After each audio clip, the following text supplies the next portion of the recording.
Yeah, thank you very much for the introduction. Yeah, good evening, good morning, wherever you are located, to everyone attending this webinar. I think this is a very special webinar since the QSA sites meets the PCI Proxy Data Planet side, so we can actually bring together both of our expertise to help you guide your way through the new PCI 4.0 release. What I want to talk with you about today would be 4.0 timelines, would be goals of PCI DSS 4.0. And then we will take a look at the specific requirements you would need to implement in the future if you're using PCI Proxy's secure field solution, which would align with SAQA. And then I'll hand it over to Nas as the expert on PCI Proxy side to guide you through their offerings. And at the end, I'm here for questions. Nas is here for questions. So if you have anything, just put it into the chat box, and we are either happy to answer this at the end of the talk, or if there's a question already during one of our slides, we will jump directly to your question.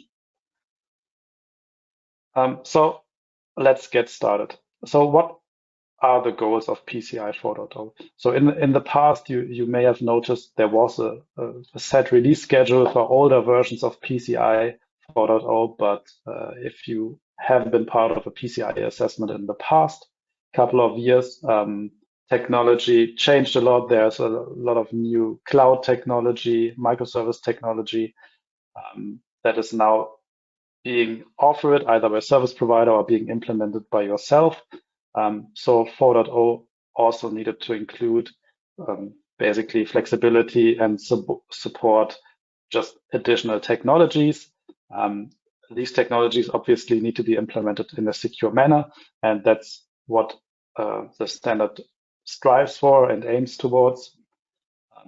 In the end, it also looks at maybe some other standards that are out there, tries to pick and choose what's actually working best.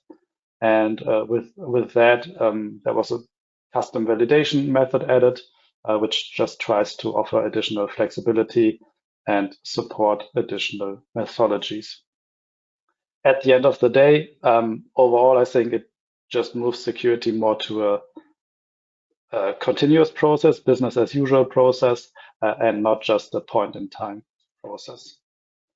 These were the high-level goals that were tried to be implemented within the new version. I think overall this worked out quite well, but as we can see on the next couple of slides, delayed the timeline by quite a bit.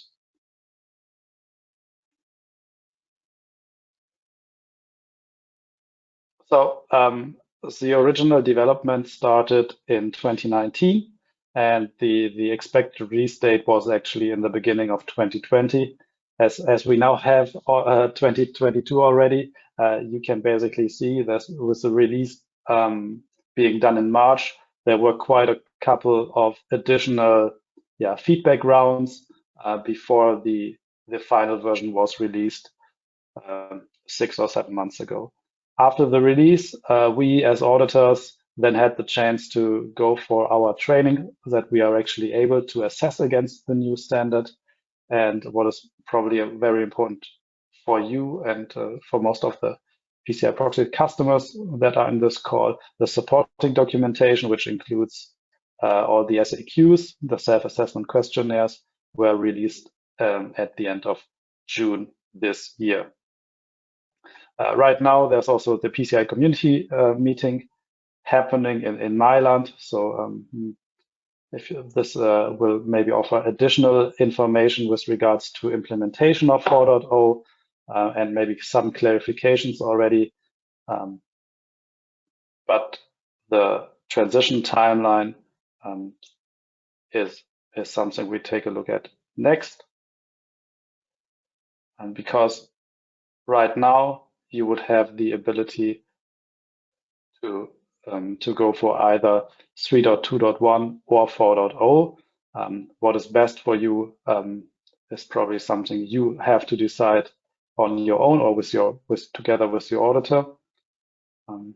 So if we can jump to the next slide here.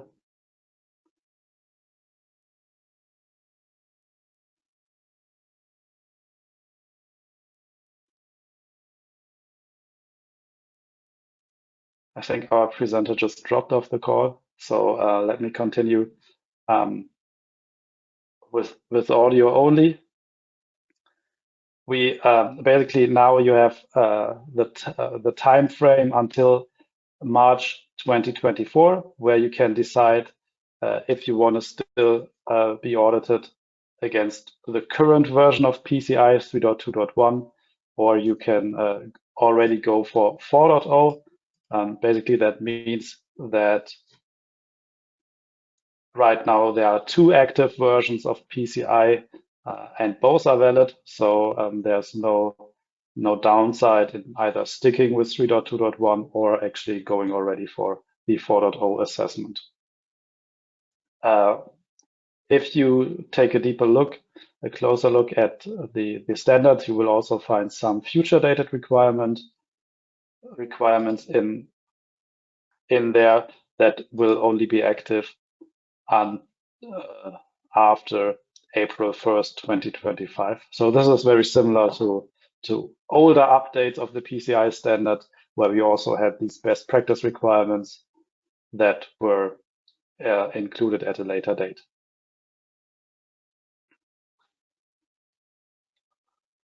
So let's actually take a look what changed, or what are the type of changes that are changing during a PCI standards update.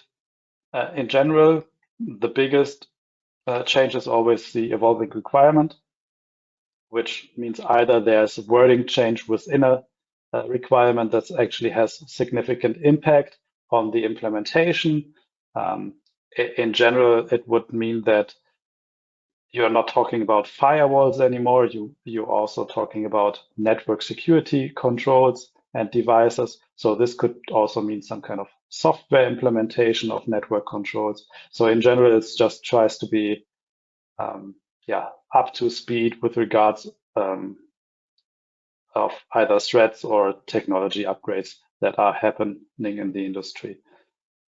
There's also the guidance part that gets updated, which is trying to basically point out what is the intent of the requirements. This is always very interesting because that's the only way we can know what the PCI Council actually wants us to audit or wants you to implement. So this is always very important to take a look on the clarification of the guidance, or maybe there's also some additional guidance being offered. The structure and format changes are quite impactful in the DSS 4.0. So you will find new requirement numbers. Yes, we will still have the 12 requirements overall, but the sub-requirements have changed a lot. And basically, if you know the PCI requirements by heart, you have to relearn them in 4.0 because the structure changed there. All right. Now let's deep dive into what will change for you if you're using PCI Proxy's SAQA solution called Secure Fields. SAQA, as you may know, is the premier e-commerce SAQ. It covers basically the smallest subset of PCI requirements within an SAQ. It can only be used if you outsource your credit card data handling to PCI Proxy, which Nas will talk to you about later on. Nevertheless, PCI is still in your responsibility. Just know that your compliance efforts will be minimal. Most of it will be on PCI Proxy's side if you're using the Secure Fields solution. So in the past, the requirements, user management, patch management, and third-party service provider management were applicable, and they are still applicable in 4.0, but we will take a look at 3 new requirements that will be relevant for you, latest 2024. So why were they actually introduced? The reason is pretty simple. over the last couple of years, there has been a lot of web skimming going on, which is basically when hackers or malicious actors try to inject malicious code into your website, into a merchant's website, or maybe into a third-party website that is actually being deployed on the payment page of the merchant. And this malicious code, usually it's JavaScript, is able to steal customer data, which at the end is obviously credit card data. And this was a big problem in the past, which wasn't really addressed by the 3.2.1 SAQA. So there were some new requirements in 4.0, which are included in the 4.0 SAQA, which we now take a look at. So we have the new requirement 6.4.3, which is basically a requirement that says, hey, on your payment page, please make sure that every script you implement is authorized, that you check the integrity of each script, and that you actually maintain an inventory of these scripts. As you can see here, this is a future dated requirement. So this will only be applicable after 31st of March, 2025. So if you go for 4.0 right now, you actually don't have to implement this on your first iteration of 4.0. You can, but you're not, you don't need to. So what does it actually mean? How can you implement this? This is something we, which is pretty straightforward for this requirement. I mean, at the end of the day, you need some kind of inventory, and you need to maintain and update this inventory. Usually, if you reduce the amount of scripts that you're using on your payment page, this could help to make sure your inventory is up to date. So maybe you want to differentiate between your normal website and then your payment page on the end, and reduce the amount of unnecessary scripts in there. Nevertheless, you will need to implement some scripts, for example, the PCI Proxy secure fields, JavaScript, if you're using that, if you're using this implementation. This needs to be authorized on your end. So this could go through some kind of change approval process or some other process at the end of the day. A written authorization is needed. And this authorization should be basically part of the software development process for your website. How can you check the integrity of these scripts? This is pretty technical. You could look at something like sub-resource integrity, where you're basically comparing the hash of the JavaScript file you're loading with the hash you expect. And if it's not matching, you wouldn't actually deploy it to a customer browser. Let's take a look at the next requirement, which is also pretty technical, but right up the alley with the 6.4.3 requirement. This is also future dated and only applicable for you or mandatory for you starting April 1st, 2025. This requirement says that you would need to have a change or tamper detection mechanism in place in order for you to detect if there are unauthorized changes to the contents of your payment page. So again, we are talking about the payment page. We are not talking about your main landing page. All these requirements are applicable to your payment page. So the page at the end of the day where you implement the secure fields solution from PCI Proxy, where a customer puts in the payment card data. This is the payment page from a PCI point of view. We're not talking about any landing page, any web shop that is in the steps before the payment. So why do we include this? Obviously, also protection against skimming if you are not noticing any changes to your payment page. This could indicate a compromise, and that's why there should be an analysis at least on a weekly basis.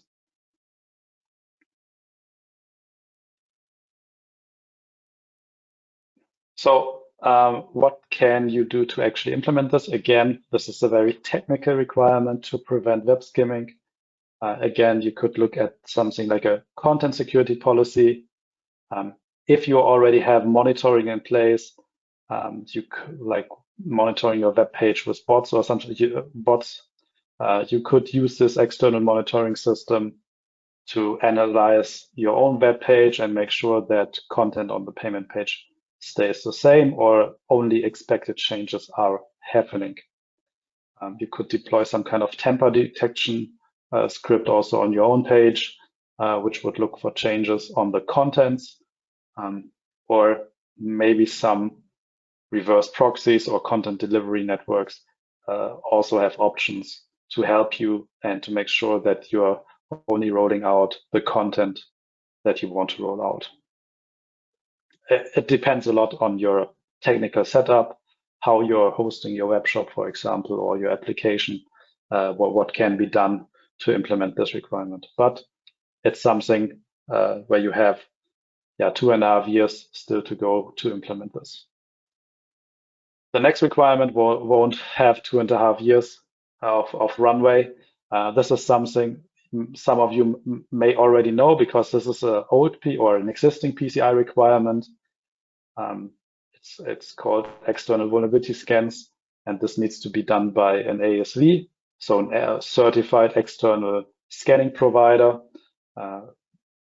If you have a bigger PCI scope, you know this requirement.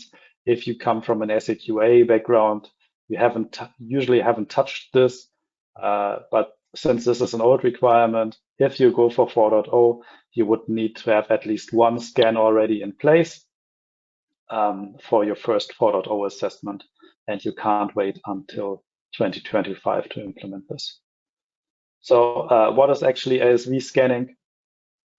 And basically, you would look for you would look for your ASV scope.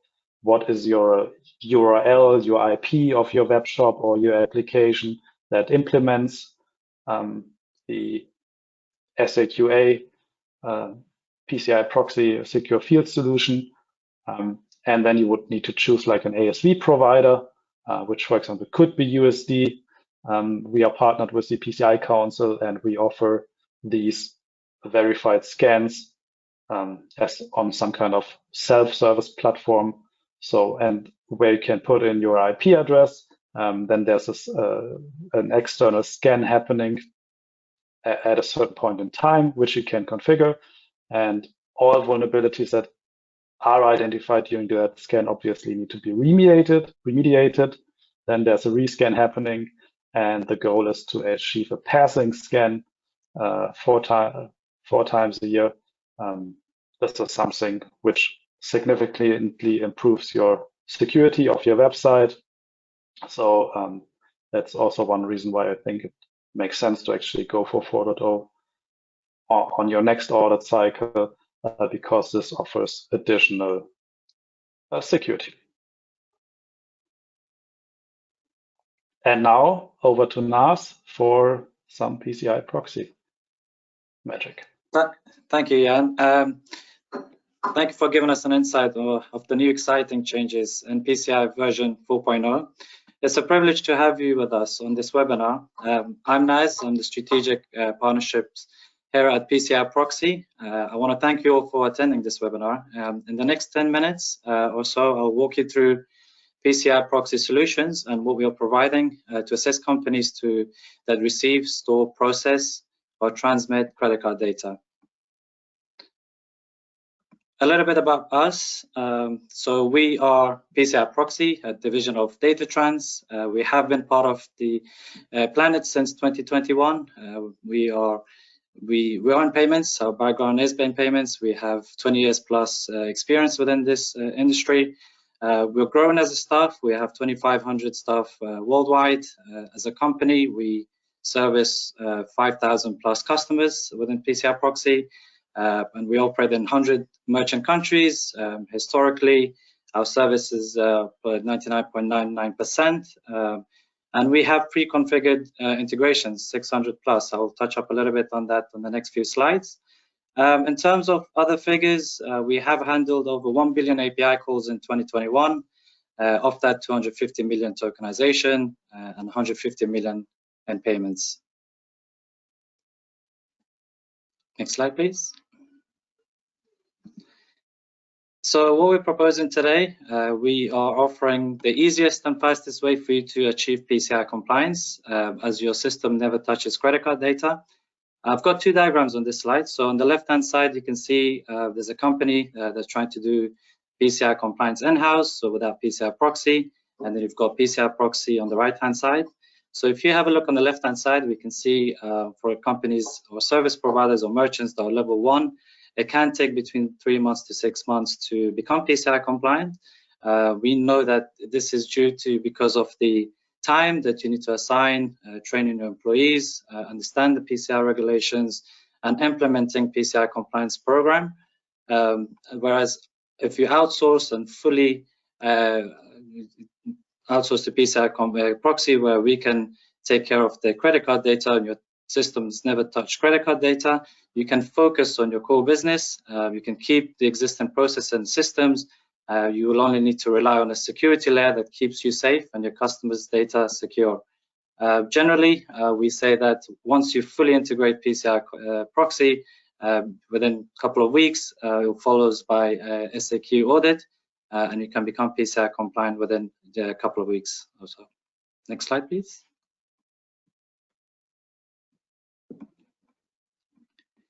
So what we do, we have one platform that can do it all. So our solution allows you to build and control your own payment flows while maximizing security, offloading the compliance, and providing and preventing provider lock-ins. How do we do it? So we are essentially a tokenization service provider. In this high-level diagram, I'll walk you through some of the examples that currently, as PCI Proxy, we offer to ensure no credit card data ever touches your environment.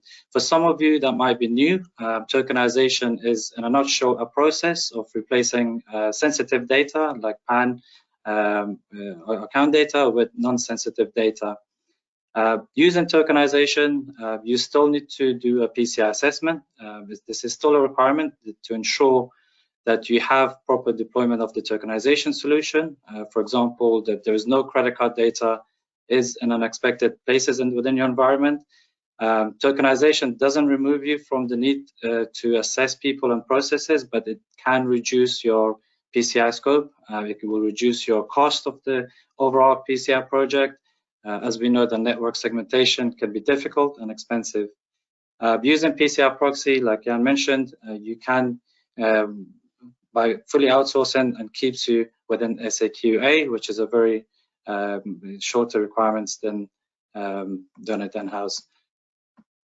So on the left-hand side, you'll see some of the channels where we call the inbounds or the tokenization, and then on the right-hand side is more on the de-tokenization. So again, depending on your business flows, depending on sort of what kind of managing of the card data you currently do today, you can sort of pick and choose in order to make sure that the card data never touches your system. So I'll give you an example. If you are currently receiving files that contain credit card details and SFTP files or through an API service, PCI Proxy offers a solution through an API service that where we can push and pull. So we can intercept the credit card data on your behalf and tokenize that card data, give you a token that you can store in your environment, and we can store the credit card in our PCI environment. Some of the other e-commerces where you have a booking page, we offer a web iframe, secure fields. And here, again, this will give you the full look and feel of your website. And the secure fields shields the sensitive data from your site and tokenize payment data on the fly while giving you full visual control of your payment form. We also support SDKs. So if you are working in a native app, you can use the SDK tools that will make the tokenizing payment data very quick and easy. We have also a document vault. So in here, you can validate your customers' documents or images without ever touching them. So simply, you can upload your sensitive data directly into our PCI compliant servers and retrieve them and view them as you need in a PCI compliant manner. We also offer 3DS. So here you can perform your strong customer authentication on the behalf of your payments and vendors. So going back to, again, later on, processing of the card, again, depending on your business flow, we have proxy routing. So in here, you can, again, because we offer an agnostic solution, you can deliver the credit card details to existing PSP, acquirer, or any third parties that you currently work with. We also provide a show API. So the show API here, you can allow authorized users to reveal the card data. The purpose-built the tokenizer iframe, which gives authorized users the opportunity to see the payment data in a PCI compliant way.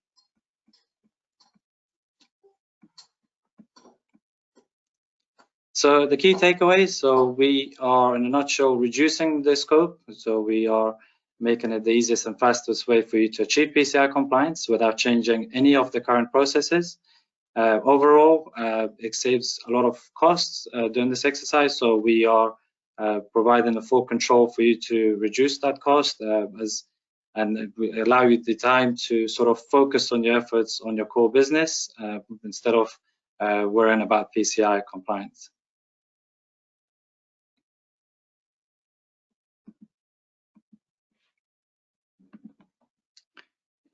So we've tried to make it as simple as possible. So we're offering an easy integration with PCI Proxy. So there is no need to change in your current integration. We have already offer 600 plus pre-configured integrations with your payment processors or acquirers, where you can use our self dashboard. Once you register with PCI Proxy, you can sort of see on the integrations which partners that you work with.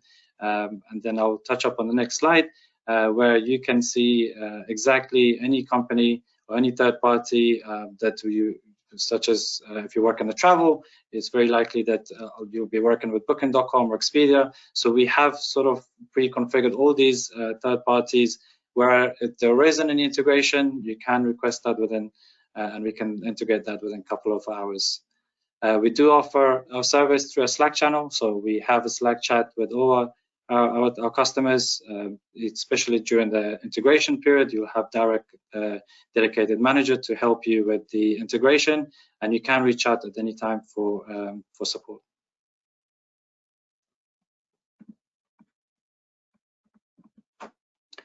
So in the next few slides, I'll walk you through the easy 5 steps to sign up to PCI Proxy. So again, if you just go over to pci-proxy.com, you'll see the sign up button just on the right hand side where you can click, and all we need is just 4 details from you: name, company, email, and password.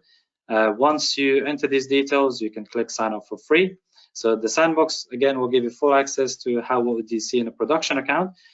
We will verify the account, and once you have verified, you can pretty much use the APIs, get access to the documentation, and start doing a proof of concept. So as you can see here, we touched up on the 600 pre-configured integration. You'll find this on your sandbox. Once you click on the integration, such as Booking.com or WorldPay or any payment process that you might work with, and you'll find that in the drop-down menu. What you see on the screen is a requested integration. So NASDAQ, for example, is not in the pre-configured integrations. And what you do is click on the request integration here, and then we'll just need some simple details from your side, which could be the payload, endpoints, and then we will receive that on the back end, and we can add that into the list of integrations within a couple of hours. So from sandbox to production, again, everything is through the self dashboard. Once you come into this dashboard, you can see on the test mode on the left-hand side. If you want to switch that to production mode, it will walk you through a couple of details that we need from your side. You'll find that the pricing will come up. So we have a startup package and a skill package. So you can select, depending on your usage, you can select these packages. And of course, if you're handling over hundreds of thousands of transactions per month, we offer an enterprise package, which again includes a separate SLA, and then you can get in touch with us to do that. Once otherwise you're happy with the package, you can just select on that package and click on select, and then go next page, which will request some more information from you, and then you can go live from there.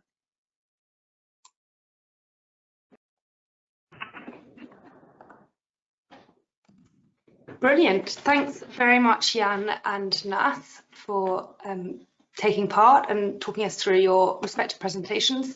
We've got 5 minutes left for some Q&A now, so I will take the first question, which is for Jan, and it reads, my SAQA assessment is coming up.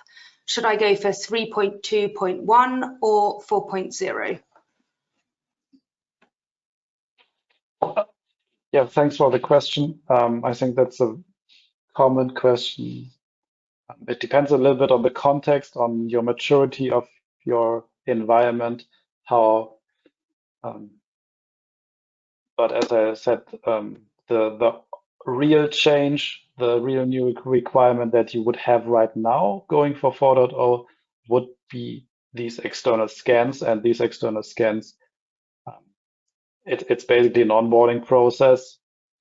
You obviously have to pay like an additional fee, but I think the value you get, like an external technical scan on your domain, on your web shop, which proves that you're actually running something secure, is valuable in itself. So this is the only overhead you would have going for 4.0 right now. So in general, I would recommend that if you have at least, let's say, 3 months of planning ahead. If your deadline is end of November, maybe stick with 3.2.1 and make sure that next year for the next audit cycle, you're going for 4.0. Brilliant. Thanks, Jan. And the next question we have is in for Nas, and it's about how quickly can I integrate with PCI Proxy? Thank you for the question. So with PCI Proxy, we have seen companies integrate within a week to 2 weeks to 3-4 weeks. Again, this all depends on your resources on your end. We have already provided example codes on our documentation.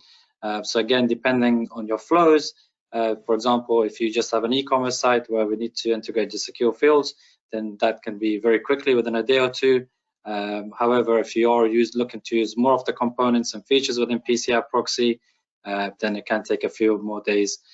Generally, we've seen companies integrate within a week. I'd generally say 2 weeks, but again, but it all depends on the resources that you have on your side. Generally, overall, within 2 to 3 weeks, we can get you up and running. Great, thank you, Nath. And the next question is, do you support mobile SDKs? Yes, so we support SDK. So if you are using native app, iOS or Android, our secure fields will work exactly as you expect, and will give you the full look and feel and responsive as you would expect in SDKs. Brilliant, thank you. And the last question is, do you support network tokens? Yes, so as of today, PCI Proxy is a certified token requester provider for Visa, MasterCard, and later on by this year for American Express. So generally, if you are new to network token, so network token has many benefits, as we know, for a lot of the organizations. So they can be, they'll lower the acquiring fees, increase the high conversion rate, and also increase the security and less fraud. So currently as PCI Proxy, we are on beta version with Visa and MasterCard, so you can test. And later on, we'll add American Express into our solution as well. Brilliant, thanks, Nath. We've just had one last question come in, and we've got 2 minutes left, so we'll answer this one too. It's for you, Nath. Do you only work in hospitality? No, so our solutions is widely used across all verticals. So myself, I work in hospitality. We've seen a lot of obviously airlines, channel managers, PMSs, booking engines use. But generally, you would use PCI Proxy as long as you receive, store, process, or transmit credit card data. So any entity that falls in that area, you'll need we can help and protect the card data. We've seen our team growing. We're focusing on different verticals. So we work in quite a lot in gaming. We work in fintechs. So again, if your business is receiving, storing, or processing credit card data, then we can assist you with the PCI. Brilliant. Well, thank you very, very much, Jan and Nath, and all of you attendees for joining us today. Yes, all I'm going to say is thank you very much for attending. And if you have any further questions, please feel free to reach out to us at sales@pciproxy.com. Brilliant. Many thanks. Thank you.